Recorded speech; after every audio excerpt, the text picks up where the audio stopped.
Even if you don't think about branding, you still have a brand.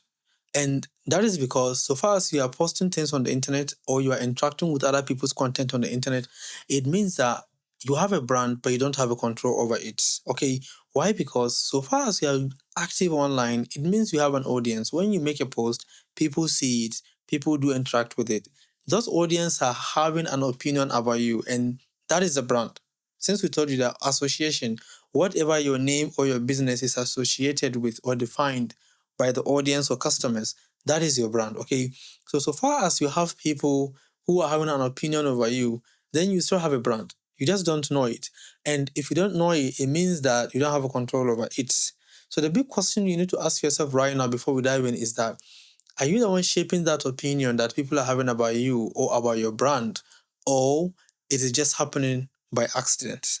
By now, we have already established that font, logo, and color is not the brand, okay? But one thing that I want to clarify here is that when it comes to brand, there are three keywords we need to clarify. We have the brand, we have the branding, and then we have the brand materials. Okay, I want to clarify this very well because each one of these is very important, okay, in building your own personal branding. Now, the brand is the association or the mindset or the opinion that the people have about you and your business. That is the brand. The branding is the act of putting in either conscious or unconscious effort towards building a brand.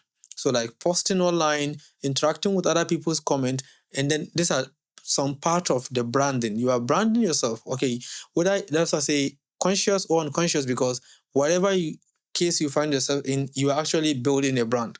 And then the brand materials is where you can find the logo, the icons, and then the colors, and then the tagline and all those things. Now, this is very important. Brand materials are very important.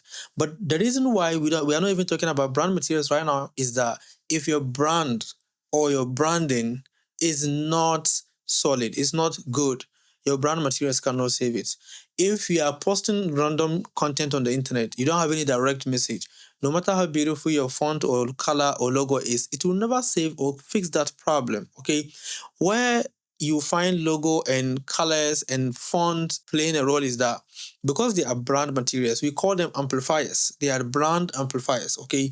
So if you are posting the right, clear, and good content, these are just there to give you an identity. So we have the brand identity that is there to give you an identity that, okay, this business, they like green color, or whenever I see this logo, I know that this is Pepsi. Whenever I see this font somewhere, I know that this is Coca-Cola. This is part of the brand identity. It's not the brand. It's part of the visuals. We have the visual identity of a brand. What they help you to do is that they help you amplify the message and protect the message. Okay, so it means that even when you are passing the wrong type of message, you are building the wrong type of brand, your logos, your font and colors, they're actually going to amplify that wrong content. So whatever the case, they will do the job for you. They are amplifiers or boosters. Okay, so now it means that you still have a brand, you just don't know it.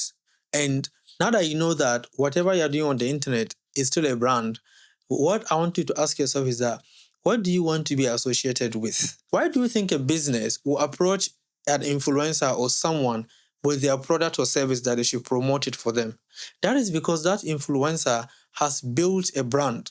They now have influence. They influence the audience. The audience have an opinion about them.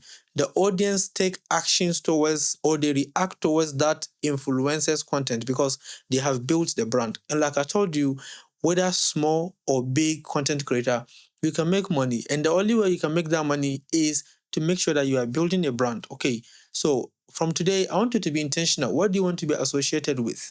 And you should start building your content around that. I will tell you for a fact that it will get to a point when you have a number of audience who are willing to associate with whatever you are doing because they now understand the message, you now understand your content and your brand. And that is when you can start attracting these sponsorship deals and become, let's say, a brand ambassador for other businesses because you have already passed through this process. So now we have finalized that everyone has a brand. We just don't know it. And now that we know that everybody has a brand, I want you to take control over your brand, find what you want to be associated with, and then start working on it.